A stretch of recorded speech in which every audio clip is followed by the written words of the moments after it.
Hello and welcome to our preview of Caulfield on Saturday. It's Sir Rupert Clarke Stakes Day. A new meeting and lots of interest, particularly amongst the 3-year-old. Steve Moran from Best Bets jumps in to do our preview here. Always good to see the 3-year-olds taking on the older horses. Certainly is, Sean, and in this race we've seen a number do it successfully, a number try and fail. This year we might have one who's quite exceptional in Smart Missile. He's drawn the outside gate, plus or minus, remains to be seen. But there is tremendous natural speed in this race, which I think will give Glenn Boss options. I couldn't see him going forward, but he may not necessarily have to snag all the way back to last either, given the high speed in the race. And I think he's probably the measuring stick. I always like to back a horse in this race who's down in the weights to some degree. Not too many win at the top of the handicaps in this sort of race. And, well, what we've seen thus far, the only horse to have beaten Sepoy, probably threw it away last time, the Golden Rose in Sydney. He might be exceptional, and we'll get a further line on the strength of his form a little earlier in the day. He's probably well found in the market, Smart Missile. No generosity at this early stage in the markets, and there's a couple at value in the race. I think in particular Blackie for Mick Kent. Fantastic first up run behind Wirram. Arguably a touch unlucky. He just sort of lost a little momentum as Wirram was gathering full speed. Now, they meet on similar weight terms, but in absolute terms, Wirram's still got to lug the 57.5. Blackie's got 53.5, an emerging horse, and at the end of the day, he might be the best value bet each way in the race at around the 12-1 mark in the markets as we speak now. Wirram, you've got to respect. He might get that cosy run again, which he got last year.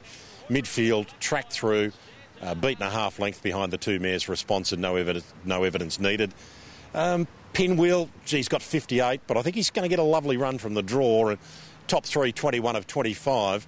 Whatever you do in the race in terms of multiples, you can't leave him out. Yeah, he's ever consistent, Pinwheel, there's no doubt about that. And Stable looking forward to another honest performance from him. Well, the other co-feature we're going to look at today, as far as our preview is concerned, is, of course, the Guineas Prelude, who he alluded to with the form line, and that is the stablemate of Pinwheel, Helmet.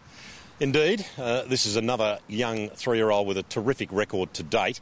He's been a bit wayward on occasions, and he did miss the kick, of course, in the Golden Rose, and then nothing panned out to suit him there.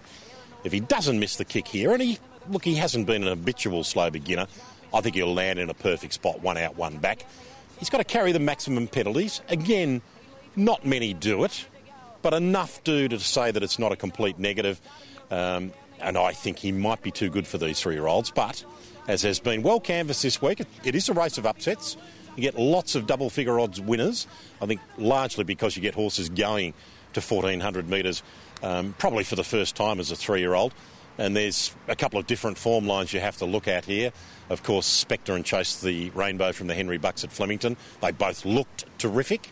How good is that form? I don't think anyone really knows at the moment. We're going to find out on Saturday. Others, of course, Absalon coming back from the Danehill, and Golden Archer, who will probably roll to the front.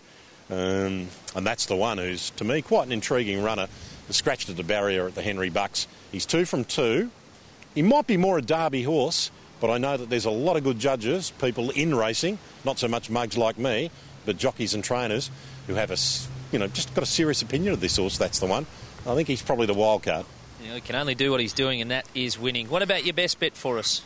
Best bet, I'm going Midnight Martini in the final race. Her run in the Stock Stakes was very good. I suspect that form is really going to be terrific, the Stock Stakes form. Often it is. We've already seen Southern Speed, who ran 4th, come out and run 2nd in the Weight for Age race last weekend. Midnight Martini effectively just tracked through behind them through the race. The splits never really came. She was never able to get any sort of momentum. Her run was satisfactory. She's drawn one, but it's worth keeping in mind she did lead and win at Flemington in June. It's also worth keeping in mind that I think the track condition doesn't matter with her. I think she's the best on the program with a little asterisk. Have a saver on Zorbran in the same race. She's the other one that comes through the Stock Stakes, and she too lost momentum at a critical point and went to the line, well, not as well as Southern Speed or Absolutely, but not too badly behind them, and she's going to be 20-1 plus. So something on Midnight Martini, a saver on Zorbran. Zorbran goes into the quaddie there. You mentioned Blackie earlier on as a good each-way bet. Is that your best? Yeah, he's the best each way. I think at around, the 12-1 mark, he's got a terrific hope in this race. Right sort of profile, down at the weights, and I think the middle gate's probably ideal for him. And what about a Best Roughie? Best roughie is Pacino, who's got a fantastic record here at Caulfield, this track and distance. 5 starts, 1 win, 4 placings. Now, he is a top of the ground horse, so if we got significant rain, you can forget it. But good to just dead is okay. Sydney's had a few cracks in Sydney. I think he just doesn't go. He doesn't fire when they take him up there. His previous run behind Testascana suggested he was ready to win. He's big odds. He's got a good chance, Pacino. There we go. So that's our look at Caulfield on Saturday. Going to be a great meeting. We look forward to seeing your trackside. And you want to find all of Steve's selections, you'll do that in this week's edition of Best Bets. Good luck if you're having a punt.